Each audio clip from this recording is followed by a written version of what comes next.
here's my prediction for the 2025-2026 season from who's going to be the dark horse, the deception, and then who's going to be eliminated as the Champions League proceeds. Culers, if you want more videos like this, please drop a follow and let's just get to this. Okay, starting off, who's going to be the dark horse in this 2025-2026 season? Let's see it. Hey, I could see that happening. You know what, low-key, I could see that happening. I could see them being a dark horse. Okay, moving on with the second one. Who's going to be the deception in this Champions League phase? Arsenal. You know what? They made it far last season. They're expected to make it far. Maybe so. Hey. Okay, now things are getting interesting. Who's going to be eliminated in the first phase of the Champions League? I'm praying it's Real Madrid. Borussia Dortmund. Okay, you know what? Okay, that could be like a deception in itself, but okay, let's move forward. Okay, now moving forward, who's going to be eliminated in the round of 16? Please tell me it's Real Madrid now, please. Liverpool are going to be eliminated in the round. That might be a deception in itself, you know? Okay, now the quarterfinal. So far, we haven't gotten Barcelona or Real Madrid, so it's getting interesting. But who's going to be out in the quarterfinals of the UCL? Ajax. That might be a dark horse in itself. I'm wondering, how far is Galatasaray making it in this Champions League? We'll have to see and find out. Okay, we are now in the semifinals of the Champions League. So far, we have not seen Barcelona or Real Madrid, so now it's getting very interesting.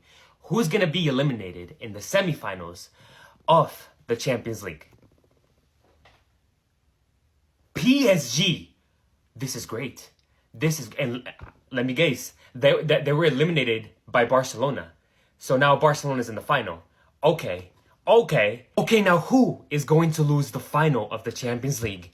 We know that Barcelona wins it, so it has to be Real Madrid. Yes!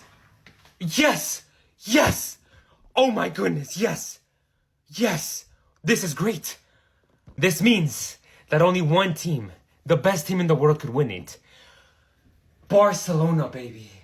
La Sexta. The sixth is coming, and we're beating Madrid in the final. We are all there. We are all there to see it.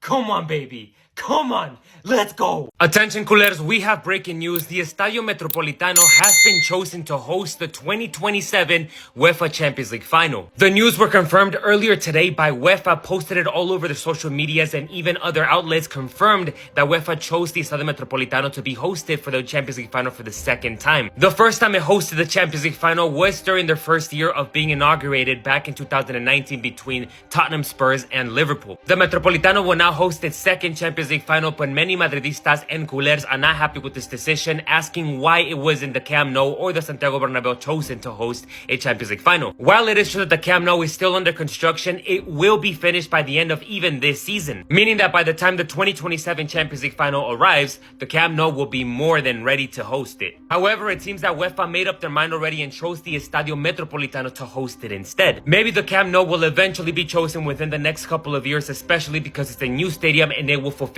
all the requirements necessary from UEFA. Hopefully, culers, it ends up hosting it in 2028 or at least 2029. Nonetheless, culers, please let me know what you think. Joan Garcia has only played 3 matches in La Liga with Barcelona, and he's already winning awards. La Liga awarded him with the best save of the month. This one against Rayo Vallecano, where they crossed the ball into the box. The player has the entire goal open. In fact, Joan Garcia has it pretty much impossible for him to save that goal, but he makes himself big, he stretches himself, and he saves it. Last season, Joan Garcia won the Best Goalkeeper of the Season award, and this season he's already again continuing with that streak, but winning best winning performances. And of course, the question that's going to cause a lot of controversy is, do Barcelona have the best goalkeeper in La Liga? Well, given that Courtois is still at Real Madrid, obviously some are still going to dispute that. But don't get it twisted. We can definitely see how some people may be able to say that Barcelona currently have the best goalkeeper in La Liga, maybe on form at least. And by the way, it wasn't only Joan Garcia who won something this month, as Pedri was also awarded with the Best Goal of the Month award. His came against Levante, that long-range shot that he took where Barcelona were losing 2-0. He scored the first one for the remontada. But of course, the winning individual awards is good, but it is better if you bring in silverware for the team. For this, though, the club is going to have to continue working extremely hard on the Hansi Flick now that the international break is coming to an end, and I will be there to document those news for you guys. Cool. Ladies and gentlemen, this is insane. A story has just broken away revealing the real reason why Lamine Yamal plays for Barcelona today. Let me just tell you right now that this could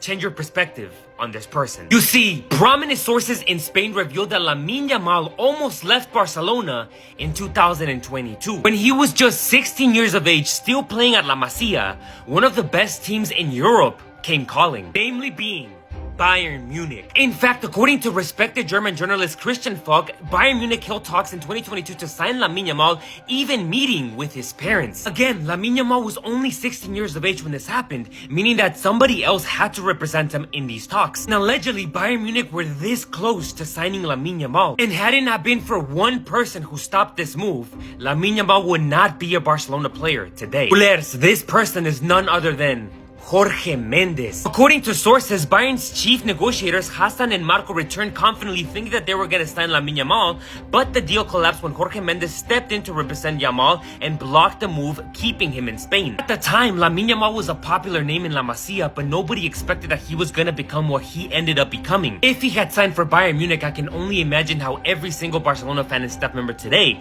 would have been extremely sorry to have let him go. Thank God for Jorge Mendes, who stopped this move from happening. Joan Laporta has just dropped this bombshell about the Camp Nou. And Culers, if I'm being honest with you, I didn't even want to make this video anymore. This is mainly because I feel that we've been fed false news over and over again with this story. For example, only a few days ago where we told that Barcelona were going to return playing to the Camp Nou against Valencia in La Liga this weekend. But then later sources revealed that La Liga had still not approved the Camp Nou, which means that Barcelona were set to play this match elsewhere. And instead, the club are set to play that match at the Johan Cruyff Stadium. Because of this, I was kind of just fed up with all of these news so much that I didn't even want to talk about them anymore. Of course, until Joan Laporta said the following. Quote, "We are in the final stages of the Spotify Camp Nou." Look, maybe the club are going to have to play their home match at the Johan Cruyff Stadium, maybe one more at the Montjuic Stadium. But what I can assure you of is that Barcelona will return playing to the Spotify Camp Nou before the end of this year. Joan Laporta confirms that. And even European teams like PSG are pressuring Barcelona to return playing to the Camp Nou as soon as possible because they want to play against them in this stadium. UEFA is also close to passing the Camp Nou. So with all of this in mind, we can for sure say that we are in the final days before returning to the Spotify Camp Nou. Culers, let me know what you think. Drop a follow and God bless.